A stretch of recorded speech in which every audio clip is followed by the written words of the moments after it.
Working at a large corporate practice seemed horrible. Like, why would I do that? Do the same thing I'm doing today, but have no autonomy, be totally dictated by these business people. All of my friends are miserable. They all feel unappreciated and not paid enough for all the hard work they're doing. And I think the other young folks realize the same thing. Like, once you're 7, 8 years out, you're like, what am I doing? What's the next 20 years?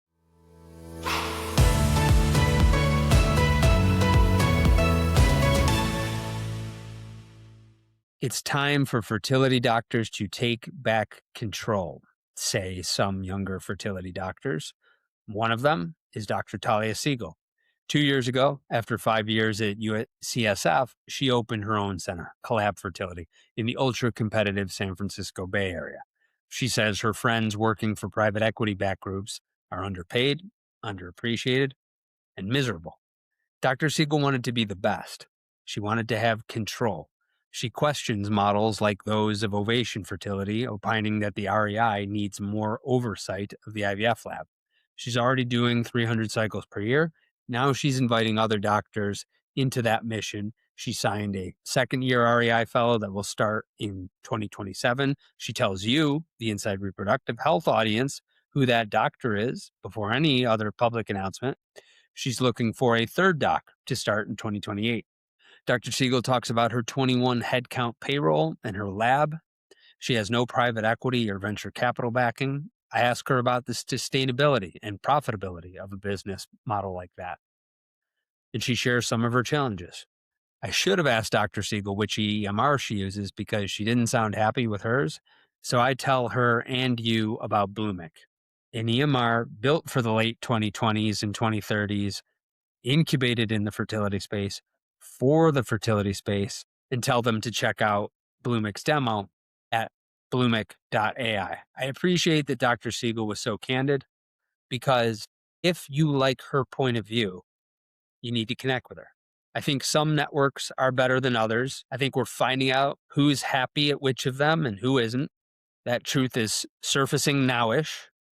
A couple might still be very good, but I am rooting for Dr. Segal and her peers. If you enjoy this conversation, please connect with Dr. Segal. And please consider leaving us, Inside Reproductive Health, a review on your podcast platform, will you? It's a big help. If you like the information in this episode, we're compiling so much more data on new technology in IVF, products, services, market analyses, info on mergers and acquisitions, and data on every company in the fertility space. Go to data.insidereproductivehealth.com. If your company isn't an IVF Heroes Universe sponsor, your competitors are so much more visible to your customers because we report on your category and we give that info to your customers. Go to data.insidereproductivehealth.com to learn more about other fertility companies or submit your company today. Don't be left out. Today's advertiser helped make the production and delivery of this episode possible for free to you. But the themes expressed by the guests do not necessarily reflect the views of Inside Reproductive Health, nor of the advertiser. The advertiser does not have editorial control over the content of this episode, and the guest's appearance is not an endorsement of the advertiser.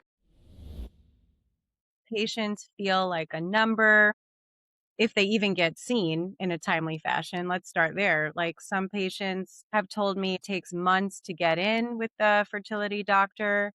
And then once they're in, they never see the doctor. They don't know what's going on. So a lot of problems from access to care to in treatment to failed cycle and beyond. The patient's feeling like a number, is that something that you can actually address? How do you plan to address it? Let me ask that. Yeah, so I just think about it from my own experience as a patient, not even fertility, just there's so many areas of medicine that are broken right now. So from having a human pick up the phone. So for example, I started this practice. I had to make a lot of decisions. So I picked Ring Central, and Ring Central asked me, do you want to enable our AI to answer your phone calls? And I was like, no. Decision number one is turn that off. So you turned off the AI. What's insufficient about the AI today that had you make that decision? I think people want to get to a human to get the answers they are looking for, they have been waiting for. Nobody wants to be a fertility patient, right? And I always keep that in mind. Nobody wants to be in my office, right? But they're here. And now that they're here, what can I do to make it the best experience, the least stressful? It's already been years of trying. So, human answering the phone, a human scheduling. I also do offer self schedule because, it is 2026 and it works. Nothing's broken. So they can book it, they see me, and then they have another human take over care and coordinate so that each person has a designated care coordinator and they have access to us. There's portal, there's phone calls, and they know what to expect next. So I think that's really important as well. Do you think the AI will get to the point where it can replicate human empathy in a way that's meets your standards in the next 5 or 10 years? I mean, people are using ChatGPT at home all the time for everything. And I think it's a really great lay of the land, a good start, but it's not at the level where it can give you that like advice that actually works and is accurate. Do you know what I'm saying? It's like a great intro paragraph to a problem. But can receptionists who make $30 an hour, can they give good advice? No, but depends what you're using AI for. I think if it's to schedule or to give you financial information or kind of non-medical, sure. Why not? Let's be efficient. Part of the reason I'm asking is because I think that there's a certain infrastructure of systems that has to be in place in order to make humans not feel like a number. And paradoxically, it might be more sort of numbers oriented, more like operational optimization oriented. I anecdotally remember when we would help fertility clinics with their online reviews that two doctor practices seeing negative reviews that say this place is a baby factory. They're only in it for the money. I'm like, this place is not a baby factory. That each of these docs are doing 150 cycles a year. Like it might be better if they were a baby factory, but they are not. And they're also like not squeezing every penny that they can. But still, that was the perception. So how do you see technology helping you coming into your operational stack in a way that allows you to actually provide personalized attention? As a small practice, right, we are struggling with how to make things more efficient. So I think on the marketing side, the scheduling, that funnel, using AI to help navigate patients into booking, could be less humans and more robots. But I think once you're a patient established, fertility medicine, there's nothing efficient about it, and no one's journey is the same. So I don't know how you can replace a nurse with an AI. I think you just nailed every potential investor's frustration that has tried to enter the fertility space. Nothing about it is efficient, and have seen companies that raise tens of millions of dollars end up in the graveyard because they want to standardize and scale something that has myriad variant workflows. And are you saying that that's just something we just have to accept? Like, can we not scale this field because there's nothing efficient about fertility treatment? Are we doomed to that? It's hard. I'm thinking about it all the time, right? I'm currently one doc. I do have someone coming next year, but I have like 21 staff. That's insane for one doc. But that's what I need to run a good place and execute well and have the best success rates. Are you worried that that's going to not be scalable for you? Like, so you're a rarity nowadays, which is one of the reasons why I wanted to have you on the show in terms of a younger doc that went off and started her own thing that used to happen all the time 30 years ago. doesn't happen very frequently. Like maybe it happens once per class now, if that. And so part of the reason why that is the case is because people are worried about, now I'm on the hook for a staff of 21 people, and how am I going to make a livelihood out of this thing? How do you square up against that? And also to mention, I picked the Bay Area, which is the most expensive place to even build, and to, salaries here are outrageous, cost of living. That wasn't so smart, but that's okay. I love living in California. Yeah, it's hard. I am exploring ideas of back office, like admin people, maybe being remote in states that are like cost of living is way less. So that's one avenue of trying to make ends meet and still providing that amazing attention and care. But the people on site, it's hard. There's no way around it. And I'm sure if you talk to any of the local practices near me, we all have the same challenges. So my next exciting move is opening a satellite in Sacramento. I mean, slightly lower cost of living, huge population growing, not a lot of competition. So excited to grow that area, and then maybe have a lot more of the back office type who can be remote over there. But again, to build a cohesive team, collaborative, we all know what every patient is doing. There's no disconnect. There's no like screwing up. It takes a lot of hard work and really smart, good people who cost a lot of money. These 21 people, it sounds like they're doing what you want them to do, in that you have a comprehensive control over what's happening with patients. You have a couple dozen reviews right now on Google, but they're all really positive. So that seems to be doing what you want it to do.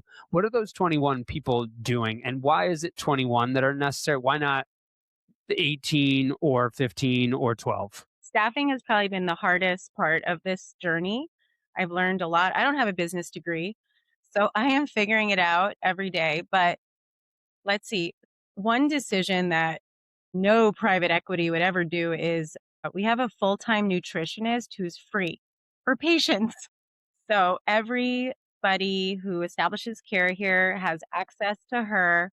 They spend an hour initial consult reviewing all of their kind of habits, food preparation, supplements, and then they have follow-ups with her as much as they want until they graduate. So that was a business decision that I stand by and has been really well received by patients. What was your reason for that business decision?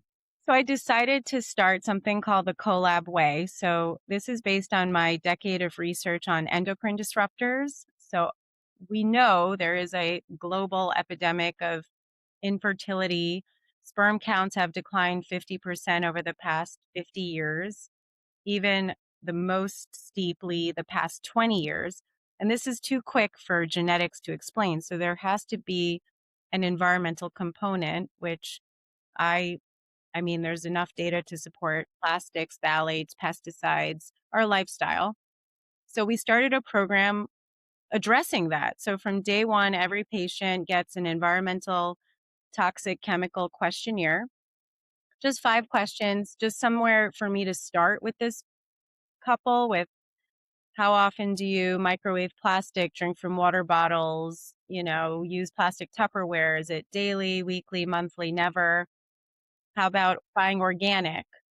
Using the apps to choose cosmetics or personal care products like EWG. So we start with that. And then we've developed a Foundations for Fertility booklet that I put together with all of my studies. And it's not overwhelming. I tried really hard. So there's an area detoxing. So we go through the kitchen, their lifestyle, all the small changes they can make to reduce their exposure. And then they also see our nutritionist. And then I have a really great list of fertility acupuncturists, therapists, because it takes a village to get these patients from, now to graduation. And I think they really appreciate just thinking about the whole person and not just here's some drugs. Hopefully it works. So it could be multifactorial, but if you had to put it into one bucket, one bucket being patient acquisition slash patient generation, another one being success rates, another one being a patient engagement or retention. It sounds like the main bucket that you chose to hire an on staff nutritionist for is success rates. Am I Correct. reading that wrong? Every decision I've made, from the equipment in the lab, the HVAC, the personnel in the lab, the experience of my nurses, is all geared towards having the highest IVF success rates. And I'm so happy it has come true. Do you think of those other channels as well? Like, I'm thinking, if I'm a CFO thinking about how do I make a business sustainable, if it might seem irrational in one lens to have an in-house nutritionist that's free.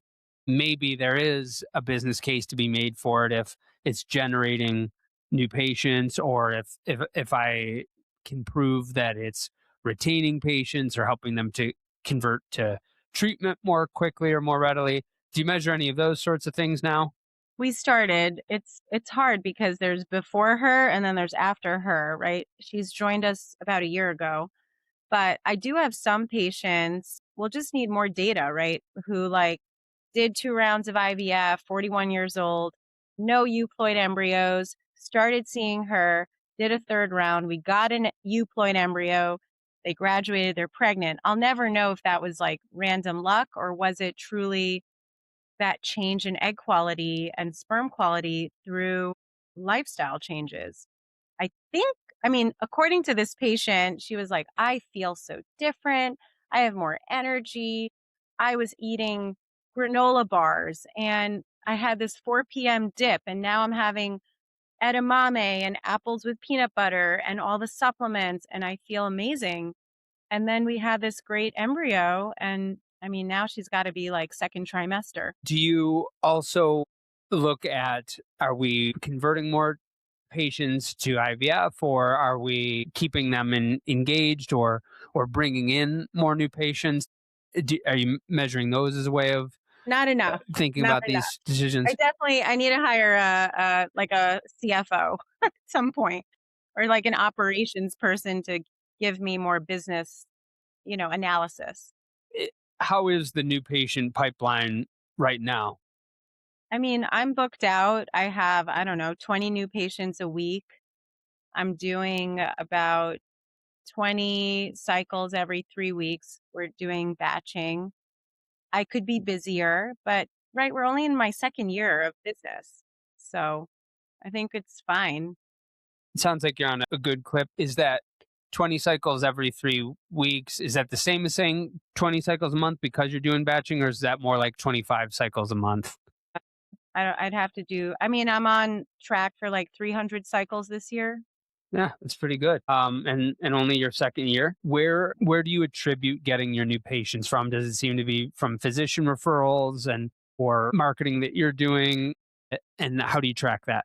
Yeah, so we do a lot of physician outreach. And so my favorite, and I think biggest return of investment, is the lunch meet and greets with local providers. So pretty much my hope, I think I've met 20% of the potential providers who could refer to me. And once I meet them, they all have my cell. We're all texting about mutual patients, and they're exclusively referring to me. So I think that's been amazing. And then, of course, social media, ads, SEO, it's all important.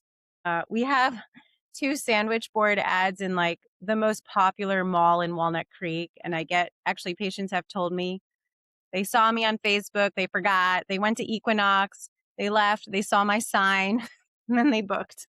That's a serendipity advertisement right there. It was meant to be if they see you in a place like that. How many IVF cycles is reasonable for the average REI to do?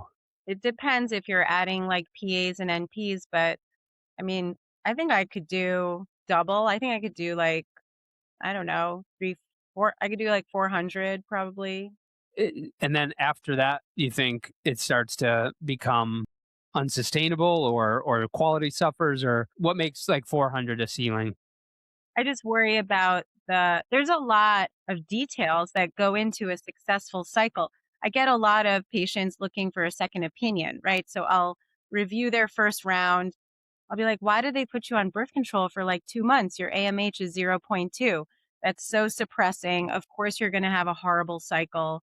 Let's do a luteal start, or let's do estrase priming. And then let's do back to back cycles. I have really great success with duostim for these low reserve people. All of these suggestions and attention to detail, there's only so much capacity for me and so many minutes in a day. And for my nurses to execute my treatment plan and not make mistakes. So I think at some point that suffers at the bigger factory places. They just can't remember that person needed Lovenox, or that one has BRCA and shouldn't get any form of estrogen. There isn't a sufficient technological solution that helps the care team maintain this person needs Lovenox, this person has BRCA. I haven't found an EMR that like yells at you. So maybe one day. Is that what it takes? I mean, they're like the current EMR I have is very passive and it's very dangerous. I don't like that. I want it to have more bells and whistles. You forgot to check this off, or, maybe that kind of checklist of all the options. But even then, like the options are exhausting, right? It's very long. Are you going to add growth hormone? Are you going to prime? Are you going to, not use pills for this one? Or so we try to standardize, and it works for 90% of people, but there's that 10% who need really individualized protocols. You want to bring on another doctor. How quickly do you expect this person to be able to do 400 cycles per year? I mean, she's coming from a very busy practice, so I'm hoping we'll see. I mean, she's graduating from fellowship, so we'll see she's very smart, obviously. So I'll see how she does and shadow her and kind of review her work, and then let her fly, and hopefully she can have enough. I mean, we have a lot of nurse support, right? She's not just has to make a lot of decisions and then not forget and look at her plan and be very detail oriented. What made you decide now is the time to bring on another doc? Well, I think opening Sacramento, also taking more insurances. California is a mandated state. So every employer, 100 or more employees, has access to IVF. It's 3 retrievals and unlimited transfers. So I'm anticipating more and more insurance patients, good and bad, right? It's good for patients, not so good for clinics, depending on your contracts and reimbursement. So we have the volume, and so I need help. And, you know, there's still a lot of self pay, actually, more than I thought this year, because it started January 1. The other thing that's happening is state workers get access January 1, 2027. So we're going to be there ready. Most fertility clinics don't have a patient journey problem. They have a systems problem, and it's often disguised as a patient experience problem. Why? What's happening behind the scenes? You have Frankenstein EMRs that are disconnected tools that just waste hours of your team chasing information instead of caring for patient. That's where Bloomic.ai comes in. Bloomic.ai, they built a unified platform incubated in a fertility center, expanding in the fertility space. They're designed specifically for fertility clinics, so your team gets real-time data, smoother workflows, and patients get the experience they actually deserve. So if you're serious about scaling without burning out your staff, check out Bloomic.ai demo. We'll put the link to the demo in the show notes. Schedule a demo, check them out, see what they're about. Don't take my word for it. Bloomic.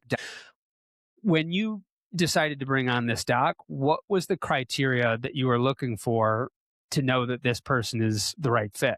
As number 2 of a very boutique fertility practice that's new and still establishing its reputation, I was very picky. They have to have that patient rapport, that EQ, be normal, be nice to patients, but also to staff, be a team player, all the things that would make this place grow and continue getting physician referrals, right? Because suddenly it's not me they're seeing, there could be seeing, the second doctor. And so I wanted someone who is even better than me, honestly. I'm so excited about this person. I don't know if I can share it, but I could. So you have not advertised who this person is yet. Is that right? I mean, the contract signed, sealed, delivered, but we didn't add it to the website because it's October 2027, so it's so far away. But And soon. you can tell the inside reproductive health audience here and now. Sure. It's Dr. Jensen Reckhow. She's a fellow at Mount Sinai RMA. Can't wait. It's such a competitive market for new doctors. Dr. Ronald Feinberg had shared a post that was just a post of different openings. And from what I could tell, like the average starting compensation for an REI looked to be 50% higher than it was when we had done a little survey right before the pandemic, and when we thought it was super high then. So was that intimidating? Like, how did you compete in this marketplace where you've got private equity people dumping in and making any promise to young docs? Sometimes, obviously not all of them. Yeah, definitely competitive market. Once I kind of knew that this was the right fit, I mean, I think I value people, right? And talent. So I wanted to be competitive. It's not the highest, it's not the lowest. It's really just enough that's not the reason someone would say no, right? Because ultimately you want someone who wants to be at your practice, right? And so I just presented what we are, right? We are brand new, we are independent. The opportunities here are huge. And in a couple of years, opportunity for equity, for profit sharing. And you don't get that for real at any of these corporate practices. No matter what they tell you, you're like a piece of sand in a huge sandbox. So you're starting in your new doc in fall of 2027, is that right? So that means she's a second year or Yes. just starting third? Where you and I are recording this in June of 2026. So that means that she'll just be starting third year. Does that mean you signed her like in the beginning of the second year, or Winter, this past winter, so in the January. middle of second year? How'd you find her? Introduction from a friend who did residency with her. But I did post. I posted everywhere. I interviewed a lot of people. I mean, I've heard all kinds of funny things from other friends hiring. Like some of the bigger practices say, if an REI graduated fellow has a pulse, I'll hire them. You let the marketplace know that you were looking for somebody. Yes. Yeah, we posted on ASRM and I told lots of friends. I let a lot of the fellowship directors know. Are you already looking for number three? Or are you going to I let am. number two? Really? Already? I Even am. before number two? Why? 2028. I'm ready. We are going to be growing with satellite offices. So that's a lot of market to cover. Taking again more insurances. I think our success rates the word is getting out. And so if I were a patient, that's where I would go, is who has the best rates? Am I going to walk out of there with a baby? How would you describe your entrepreneurial risk tolerance, Talia? I mean, I think this is pretty like slow and thoughtful, right? We have one mothership right now.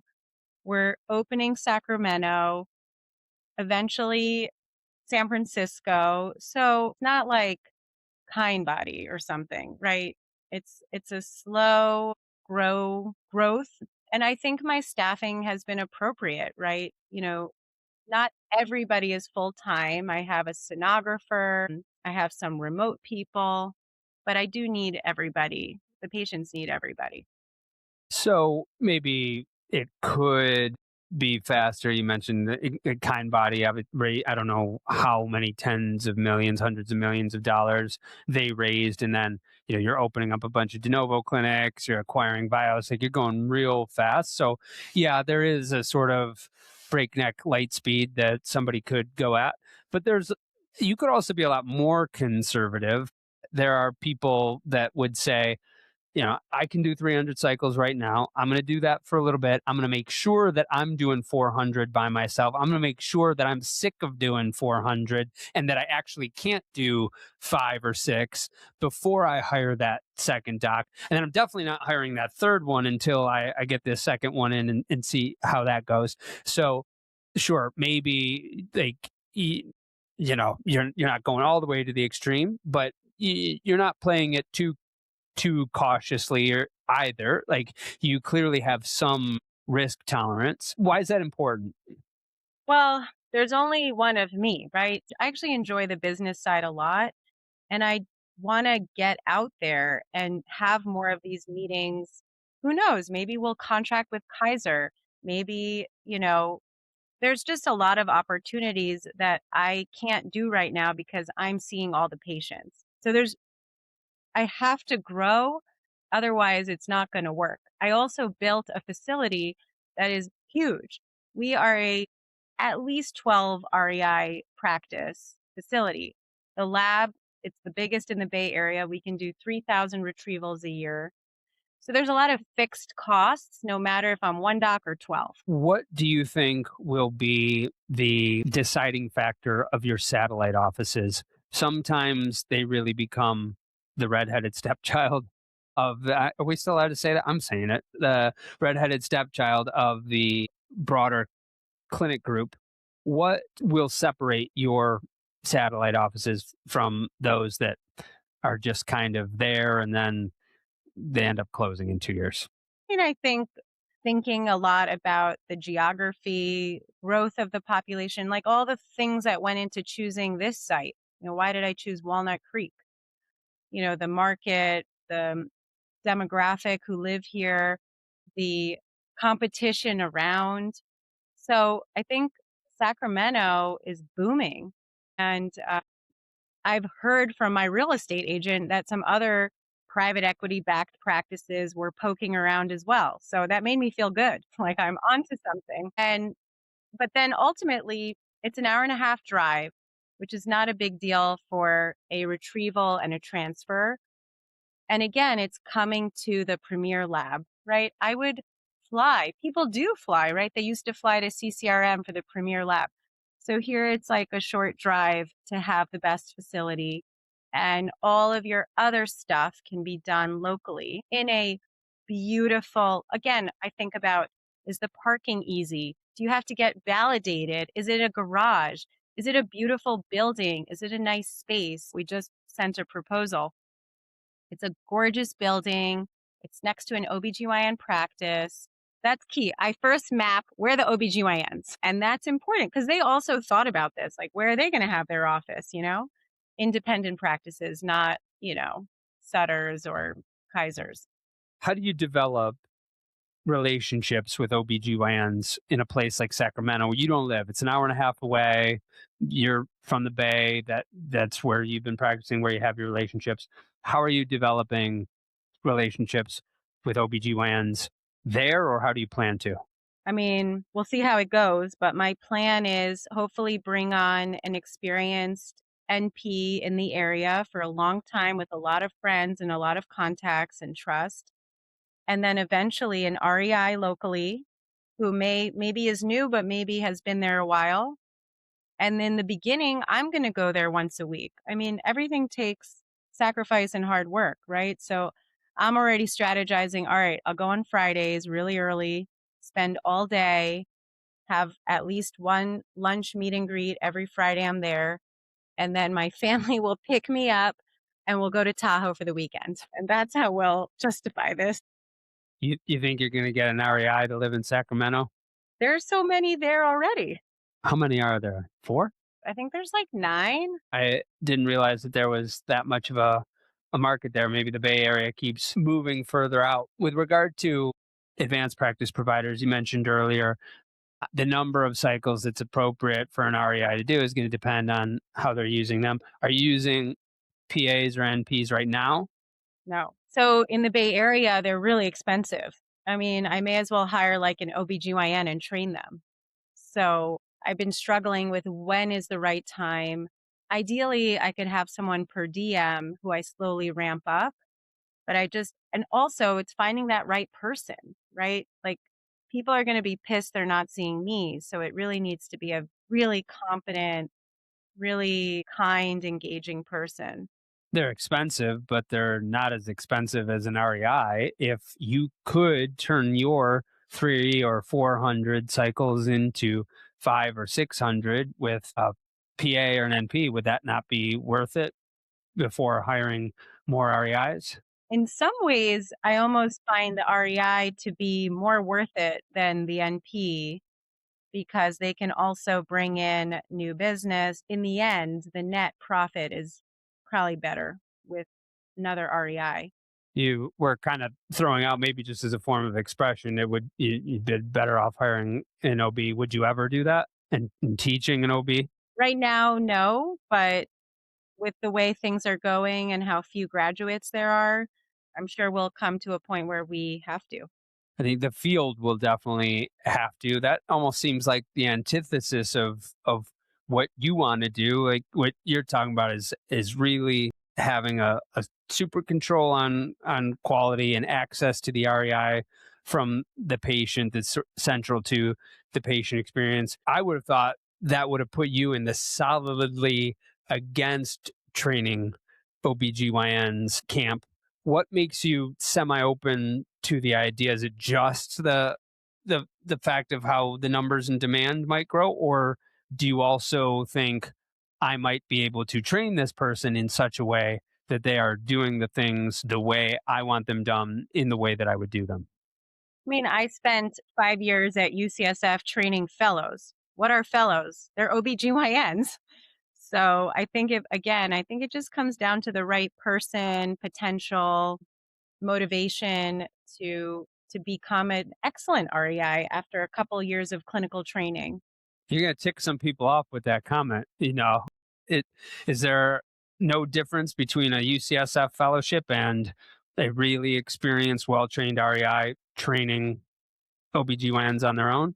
I mean, here's an example. I started my first year at UCSF, and there was an amazing nurse practitioner there who had like 20 years experience.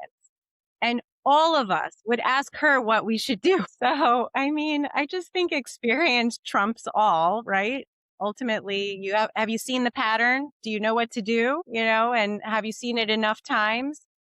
Like what's missing from training in OBGYN would be the thesis, right? Which, I mean, it depends what you want to do with your life. Like I'm doing a lot of research. So I'm really glad I had a background in stats and, doing studies, both bench research and clinical. But for people who like just want to see patients and be a good provider, like they can be trained on the job 100% by an REI. We've been talking about the demand and how much demand is being pent up, and there's a breaking point happening at fertility centers right now. More patients means more complexity, but the same outdated EMRs, the ones that have been around for decades or are built for older systems and older technologies, they have manual processes and they're trying to hold it all together like a Frankenstein. When your EMR can't keep up, your staff feels it, your patients feel it, your growth stalls. Bluemic.ai is built differently. They have a modern infrastructure, they have real-time visibility. Migrations are done right, so you don't risk everything during the switch. They have a very particular point of view and process on migrations, as far as I understand it. So clinics modernize without putting patient care, staff workflows, or growth at risk. It's not just an upgrade, it's how clinics finally scale without chaos. If that feels like something that you need, go to Bluemic.ai, check out their demo. Bluemic.ai, you don't have to take my word for it. See if it's a good fit for you. See what they're doing differently. Bluemic.ai. So we've determined that artificial intelligence isn't the right method for providing patients with that interpersonal navigation of the journey. Is there any sort of AI that you're intrigued in, like right now, that you think is there, like embryo grading or clinical prediction, or what tech is impressing you, if any? My husband is an AI engineer, so I hear a lot about it he's at Adobe, a lot of Gen AI. I think at this point, the lab stuff has not impressed me. In the end, the embryologist with PGTA is just as good, if not better.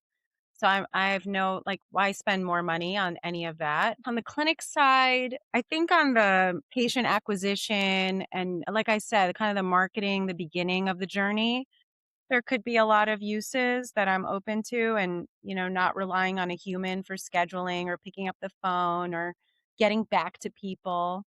So we just signed with like a CRM. So I'm excited to see how that goes, HubSpot. What's your point of view on some of the goodies in the lab? And by goodies, some of them are absolutely must have. Some of them might be nice to have, but witnessing, time lapse incubators. Tell me about what your lab looks like. So right now, right, we're small, we're in the beginning. I spent a lot on the air quality. So we have the Life Air system because a lot of my research is on the impact of wildfire on embryo outcomes. So that was really important to me. We live in the Bay Area, there's fire season. So that was a non-negotiable. And then our current incubator are the individual. So they're little chambers. You open one chamber, it doesn't impact the others. So the temperature, pH, all of that gases are undisturbed. There are some clinics still using big box incubators, which is shocking. That's like 1985, where you open it and like everything is messed up in there for like minutes. Who is your lab director? What's your working relationship like with him or her? My lab director is Shinli Yang. She was at UCSF for many years and then care for the Bay Area and now with me. And she is the smartest, most experienced person. She was actually a doctor in China, came here, got her PhD. And what's really cool about her that I've never experienced with anybody is when we're doing an embryo transfer, she comes to me like it's a clinical decision. I thawed this embryo, that's the one they wanted, but it's not expanding as well. Maybe if I do some assisted hatching, it will help the cells expand and it will be a better pregnancy rate. So we do this kind of on the spot clinical decisions, things no one ever talks about. And I think that's another reason our success rates are better. The embryologist doing transfers with me, like it was like more like technician, like I thought it's alive, here you go. Not like it could be assisted a little bit or this area, whatever. So I think that's unbelievable. I don't know who has those skills. I was like, you need to teach everybody in the lab all these, what's in your mind? What's your thought process? Again, she has 30 years of lab experience. She's seen IVF from the beginning to now. She does endless quality control. She helped a lot with the design and the equipment selection. We talk about everything, the media, the supplements in the media. Are we doing one step, two step? So I learned a tremendous amount about the lab that most of my colleagues, unfortunately, don't know a lot. So Is she directing other labs as well right now, or yours is the only lab that she's directing? Some doctors I've noticed are maybe not intimidated by the lab, maybe a little bit intimidated by the lab. And so they would like to work for a network or somewhere else where it's okay, I put the egg in there and then it's somebody else's problem. And not that I don't care, but I trust them and it's a domain in other people's areas. I get the impression by the control that you like to have, you want to be more involved. What's the boundary that you have of parting your vision versus heeding the embryologist? She's the one with 30 years expert. Like, how does that come together? I mean, I need her, right? I'm not an embryologist. I never had any of this training, but I can't even comprehend how REIs can work at centers that are totally disconnected from the lab, like the ovation setup. I don't even understand. How can you not know what media they're using? what's happening with their stats. I know every single part of this lab from the construction to now. And I've been in at 5 a.m. because the gas valve was left on or because the liquid nitrogen pressure valve was frozen open. Let me steelman their argument if I can, and you poke holes in what I think they might say. What I think they might say is we did our vetting in the beginning, and we also do continuous check-ins to make sure that it's still good. But when we met with Tex and his team, we thought that they were rock stars, and we were satisfied by the evidence and the protocols, and we thought it was better than what we were doing. And so we're just trusting them to do something that we think that they're better at. What's wrong with that argument? The biggest liability is the lab. So how can you just take someone's word for it? That's the one thing I've learned over and over again since building a business is there's no shortcut. Nothing is easy. Everything takes putting your sleeves up, diving in and figuring it out. And I can't take anyone's word for any. I mean, yes, Shinley, I trust her, right? I hired her. We're partners, but she's also extremely transparent and communicates with me all the time if there is an issue and like things come up, right? And so it's important. I just can't imagine like not having that two-way conversation constantly about our embryos together. One of the other reasons that many younger doctors don't want to get this involved and be the controlling force for all of these different factors is because that doesn't leave them time with much else. You have a young family. You and I have talked about cool stuff that we've done with our families. Are you happy with the time that you have outside of work, or is this like what Dr. Ivazadeh said in a similar podcast where she's like, I'm on all the damn time and I don't wish this on anybody? I think it's a balance. I built an amazing team so that I can go away and not think about the lab. So I just got back yesterday from Mexico for 5 days with my family. It was great. I didn't worry. I would get notification alarms on my phone when they opened the incubator or when the tank was refilling. But I would see like Christy acknowledge the alerts or say, I'm opening the tanks or I'm doing this. I feel very content with my personal life, my work life, but it's very expensive to have that. There seems to be a small force of younger doctors going back to this trend of opening their own practice. I'm thinking of Terra Fertility in Boston. Dr. Sachdev's group in Orange County escapes me, but she's got at least two partners down there. You're hiring docs. You're hoping to have a third within the next 2 years. How much is that a motivating factor for you? Like, I'm a part of this movement to return control to doctors. Like, does that play into how you're envisioning yourself in this story, or is your head just down? Like, I just want to build my own awesome thing.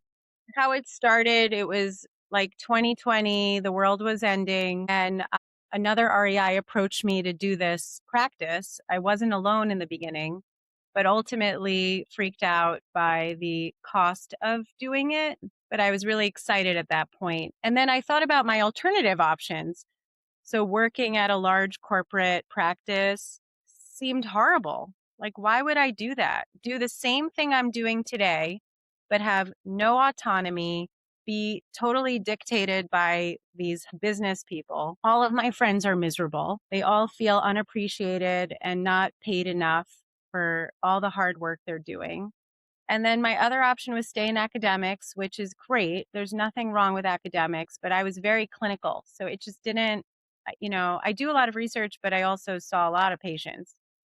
So this was kind of the best option for me. And I think the other young folks realize the same thing. Like once you're 7, 8 years out, you're like, what am I doing? What's the next 20 years? What should these doctors that maybe they're 3, 4, 5 years into their career and they're thinking, I am not happy with where I'm at right now, what should they be considering about their future? There's alternative options. You're not like it's locked away. You can join a practice like mine. Like, we are doing things the way we think is right. It's a lot of fun.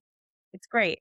Or there's academics, or there's take out an SBA loan and start a practice like me wherever you are. And there's a lot of support out there. So no private equity, no venture capital. No, what's the point? They all sold. So you're just a Just pawn. the old-fashioned bank. Yeah, I just applied for a loan and I got like 3 offers. I will be very interested in checking in with you as you grow and progress, Thalia. I wish you all the success. I also think it'd be cool to have you back on with some other independent practice owners from different parts of the country. I think that would be super cool. Thank you so much for joining me today, and I look forward to having you back.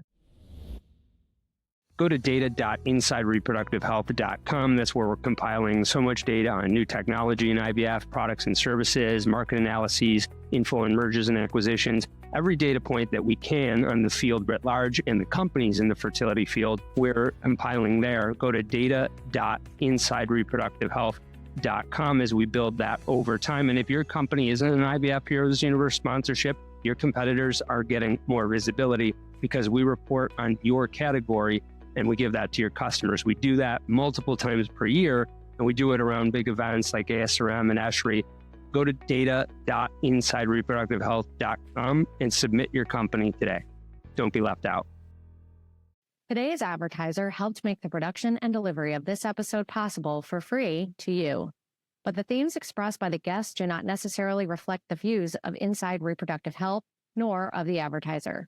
The advertiser does not have editorial control over the content of this episode, and the guest's appearance is not an endorsement of the advertiser. Thank you for listening to Inside Reproductive Health.